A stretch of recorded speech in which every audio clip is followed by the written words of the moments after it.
When I came into the project, the initial project was for a renovation of our school.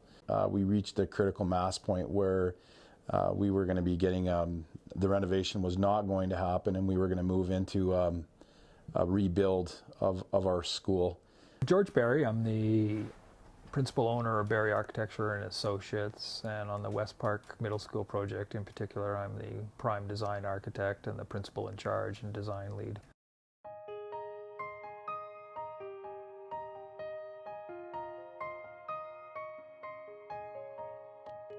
We started to ask the staff to dream, and no limits. What do you think a really interesting teaching and learning environment would look like that wasn't just a classroom? And from there, George at Barry Architecture was fantastic with dreaming with us, and there were no limits, that we talked about at all. We just got to dream. Every idea that a student gave to us was researched, right down to the zero gravity room.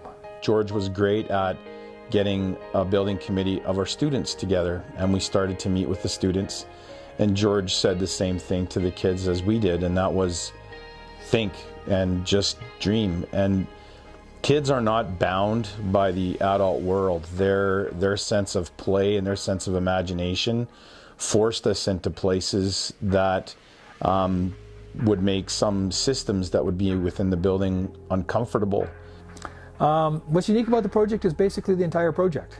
The way that we approached it right from the very start, to the way that it is will be constructed, to the way that it's going to be used at the end. One of the most unique things that we did, and I know was a large item in us being successful in getting the project, was introducing a brand new program to have the students involved.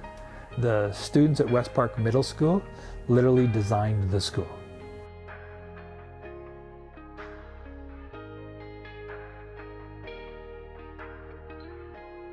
So many of their boundless ideas are integrated into that building. The world is your canvas right now. So what do you want? We want a running track on the roof, because we have a lot of kids that are into track. One kid said, we want an anti-gravity room where you can go in, hit a switch, and you have zero gravity and you can float around. They wanted a tree house in their school. They've got a tree house in their school. They wanted lockers that they could open with their thumb. They wanted plug-ins in their lockers so that they could charge their phones. So we've put a USB charging station in there. But another area that really we found to be incredibly and almost an emotional touch in a lot of ways was West Park has a strong connection with foundation and pathway students. Those are students that have some learning challenges or some mobility challenges, and the students at West Park made them the priority. They have the best location in the school.